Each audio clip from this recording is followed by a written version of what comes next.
बेटी के नखरे। महक और मोहन के घर काफी सालों बाद एक बेटी होती है। वो उसे देखकर काफी खुश रहते, उस बच्ची की छोटी सी छोटी चीजों का ख्याल रखते। अरे महक बेटा, चाहे लड़का हो या लड़की, इतनी आजादी नहीं देते, बच्चा बिगड़ जाता है। आपको पता ही क्या है सासू माँ, चुप रहिए। हम दोनों कमाते ही क्यों हैं? इन बच्चों के लिए ना। देखिए तो कैसे प्यारे प्यारे पैरों से चल रही है, कितनी प्यारी लग रही है। अब मैं क्या इसके पैर काट कर बेड पर बिठा दूं इसे? अरे मैंने ऐसा तो नहीं कहा, मेरे कहने का मतलब ये था कि बस करो ना माँ, क्या सारा दिन टोका चाकी करती रहती हो। अरे करने दो ना जो कर रही है। दोनों मियाँ बीवी अपने अपने काम में लग जाते हैं और सास मंदिर चली जाती है, लेकिन बेटी सौम्या घर में तेल का डिब्बा लेकर फैला देती है। घर को तो मैं पराठे की तरह सेक दूंगी। मैंने सारा तेल फैला दिया, अब मैं इसे सेक दूंगी। महक कमरे में आती है जहाँ सारे तरफ तेल ही तेल फैला हुआ होता है। अरे मोहन देखो तो, अपनी छोटी सी बच्ची की हरकत, पूरे घर में तेल फैला दिया। मोहन भी आकर हंसने लगता है। छोटी सी सौम्या को लगता ही नहीं कि उसने कोई गलत काम किया है, वो भी खुश हो जाती है। अब तो आए दिन वो कोई ना कोई नया नुकसान करती, कभी टूथपेस्ट गिरा देती तो कभी डिटर्जेंट। हालत ये थी कि घर का राशन किसी किसी महीने तो 2 बार भरना पड़ता। रोज ये कोई ना कोई नुकसान करके खड़ी होती है। अरे तो क्या हो गया माँ जी, बच्ची है, बच्चों वाले काम ही करेगी ना। आप बिना पता नहीं क्यों उसी के पीछे पड़ी होती हैं। धीरे धीरे सौम्या बड़ी होती है। एक दिन, माँ देखो दरवाजा खोलो, वो ऑनलाइन मैंने जीन्स मंगवाई थी, वो आई होगी। 3000 दे देना और पैकेट ले लेना। 3000? ऐसी कैसी जीन्स है बेटा, ये तो बहुत बड़ा अमाउंट है। माँ फालतू बात थोड़ा कम ही किया करो और जल्दी जाओ, वरना समझ लो खाना नहीं खाऊंगी मैं आज सारा दिन। सास वहीं खड़ी सब देख रही थी, लेकिन अब तो उन्होंने भी बोलना छोड़ दिया था।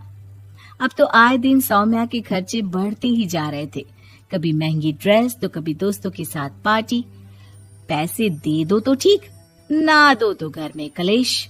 ये सब तुम्हारे ही कारण हुआ है। देख रही हो कैसी हरकतें हो रही है इसकी। रात के 8 बज गए हैं, लेकिन महारानी जी घर पर है ही नहीं। तभी सौम्या पड़ोस की लड़की के साथ वहाँ आती है। ओके बाय रोहन, कल फिर मिलेंगे, लव यू। ये क्या हरकत है सौम्या, आज तो तुमने हद ही पार कर दी। पापा कब से परेशान है। और ये लड़का कौन है?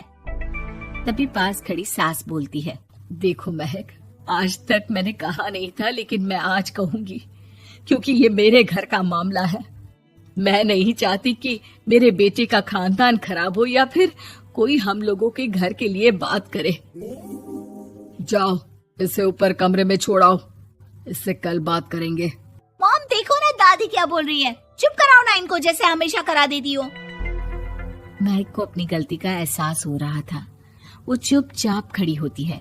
मोहन बेटी को अच्छे से कमरे में सुलाकर माँ के पास आता है। देखो ये लड़का ठीक नहीं है, अब तुम लोग इसकी शादी करवा दो, ससुराल वाले अपने आप देख लेंगे।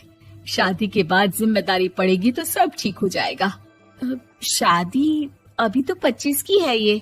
तो क्या 50 तक बैठाओगी? नहीं नहीं, ठीक कह रही है माँ, इसके लिए जल्दी से कोई लड़का देखता हूँ। अगले रोज सौम्या खाने के टेबल पर, मैं आप लोगों को बता देती हूँ, मैं रोहन से प्यार करती हूँ और उसी से शादी करूंगी। रोहन? वही ना सक्सेना का लड़का, वो सक्सेना जो पिछले महीने ही जेल से छूट कर आया है। वो जेल नहीं, काम के सिलसिले में अमेरिका गए थे। अच्छा, सक्सेना अमेरिका गया था तो क्या पैसा वैसा कमा कर नहीं आया? ये देख रही है ब्लाउज, उसकी बीवी ने सिला था मेरा। पैसे की कमी का रोना रो रही थी, पति को कोस रही थी कि जुआ खेलते पुलिस ने पकड़ा और लगी लगाई नौकरी भी छूट गई। दादी कुछ भी मत बोलो, दादी को चुप कराओ ना। दादी जो बोल रही है ठीक बोल रही है, तेरे पापा ने तुझे देखने के लिए लड़के वालों को कल बुलाया है, समझी? अगली रोज लड़के वाले सौम्या को देखने आते हैं और उसकी शादी मयंक से हो जाती है। शादी के बाद सौम्या मायके आती है। वाह माँ, कितनी अच्छी शादी कराई है आप लोगों ने मेरी। लेकिन मुझे कुछ दिन और यहाँ रहना है। अरे बेटी, ये तेरा ही तो घर है, जितनी मर्जी रह। और क्या, दमाजी कैसे हैं? अरे वो मयंक नहीं आया, कल शादी, आज तो अकेले, सब ठीक तो है ना? महक एक बार फिर सास पर चढ़ बैठती है। अब बस करिए ना माँ जी, अब तो ज्यादा ही हो रहा है। माना आपकी कुछ बातें मैंने नहीं मानी, लेकिन अब ये मेरी बेटी मायके आई है तो क्या उसका मतलब यही कि वो लड़कर आई है? हाँ पीना। सौम्या दादी की तरफ देखकर मुस्कुरा देती है, जैसे उन्हें चिढ़ा रही हो। दादी, मैं लड़का नहीं बल्कि ये बता कर आई हूँ कि मुझे कुछ दिनों के लिए यहीं रहना है, माँ के पास। मेरा मन धीरे धीरे ही तो ससुराल में लगेगा। अब अगर आप बोलती है तो चली जाती हूँ मैं। अरे नहीं नहीं बेटी, ये मतलब नहीं था तेरे दादी के बोलने का। सौम्या कमरे में चली जाती है और अगले ही पल जींस टॉप पहनकर बाहर आती है। माँ, मैं ना अपनी सहेली के घर जा रही हूँ, आने में देर हो जाएगी, खाना मैं वहीं खा लूंगी। सौम्या सहेली के घर चली जाती है। अरे सौम्या ससुराल से आई है, कहीं दिखाई नहीं दे रही। वो सहेली के घर गई है। काफी दिनों बाद बच्ची का मन कर गया होगा। महक रहने दे, अब इतना हल्के में ना ले। लड़की अब किसी और की अमानत है, घर में इतनी देर से आएगी तो लोग क्या कहेंगे। और होता भी ऐसा ही है। दरवाजे में पुलिस आती है जिसके साथ सौम्या होती है। ये आपकी बेटी है? जी लेकिन क्या हो गया? पापा, मैं और रीना घूम रहे थे तो रोहन वहाँ आ गया।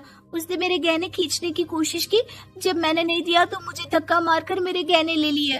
पापा, मुझे माफ कर दो, मुझे ना मयंक के पास जाना है। आप उसे फोन कर दो, वो मुझे ले जाएगा। दादी आप ठीक कहती थी, वो अच्छा लड़का नहीं है। कोई बात नहीं बेटा, मयंक का फोन आया था, उसे तेरी याद आ रही थी, लेकिन वो तुझे भी अपनी जिंदगी जीने से नहीं रोकना चाहता था। मैं उसे बोल दूंगी कि वो कल तुझे लेने आ जाए। अगले दिन, चलो सौम्या, मैंने आज रात की फिल्म की टिकट और 5 स्टार होटल में खाने के लिए टेबल बुक कर दी है।